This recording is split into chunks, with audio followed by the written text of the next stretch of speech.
হ্যাঁ, নামটা বলো। আমার নাম ছন্দক দাস। ছন্দ, কোথা থেকে? আমার বাড়ি বিরাটি।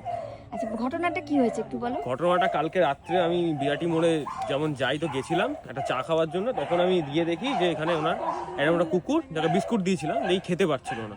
তখন আমি দেখলাম যে কুকুরটার দাঁতগুলো ভাঙা এবং চোয়ালটাও খুলতে পারছে না ঠিক করে। তখন আমি চোয়ালটা ভেঙে একদিকে হয়ে গেছে এবং খেতে দাঁতও পারছে না, ভেঙে গেছে, খেতেও পারছে না, না, বিস্কুট মানে খেতে শক্ত পারছে খাবার না, খেতে পারছে না। পারছে না সেরকম ভাবে। পরে এবার আমি খোঁজ খবর নিলাম ওখানকার দোকানদার থেকে, তো ওনারা বললো এই কুকুরটা এখানকার না, গত 2 দিন হয়েছে এসছে, কেউ ফেলে দিয়ে গেছে বা কোনোভাবে হারিয়ে গেছে, যেভাবেই হোক সেটা আমি বলতে পারবো না, ওখানকার লোকেরা বলতে পারলো না। তখন আমি এখানে খোঁজ করে এখানে ওনাকে একটা চিকিৎসার জন্য আমি এটা দিদির নাম্বার নিয়ে এখানে আমি কন্ট্যাক্ট করে আসলাম। এখানে কুকুরটা দেওয়ার জন্য চোয়াল দুটোই ভালো। বাবু মুখটা একটু দেখা, এদিকে ঘোর, মুখটা একটু দেখা। ড্রাকুলার মতন দাঁত বার করেছে, ড্রাকুলার মতো দাঁত বার করেছে। এবার ব্যাপার হচ্ছে যে এটা আজকের কেস নয়, হ্যাঁ, এটার অনেক দিন হয়ে গেছে, এটা ওইভাবে সেট হয়ে গেছে।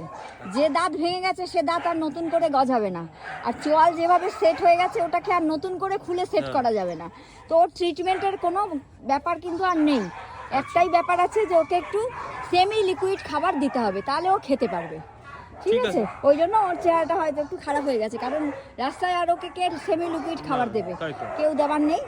তো ও সেমি লিকুইড খাবার ও এখানে পাবে। ও এখনই আমাকে অলরেডি ভালোবাসছে। তুমি ভালোবাসছো ইয়ে বাবা, খুব ফ্রেন্ডলি কুকুর।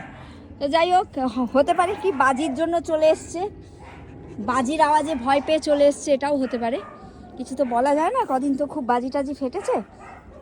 তো থ্যাংক ইউ ভাই, তোমরা কষ্ট করে গাড়ি করে নিয়ে এসেছো বাচ্চাটাকে। কিন্তু আর একটা কথা হচ্ছে যে আমি দেখো গা ঘষছে। এই কতদিন ধরেছে না, এই কতদিনের চেনা পরিচিত? আগের জন্মের।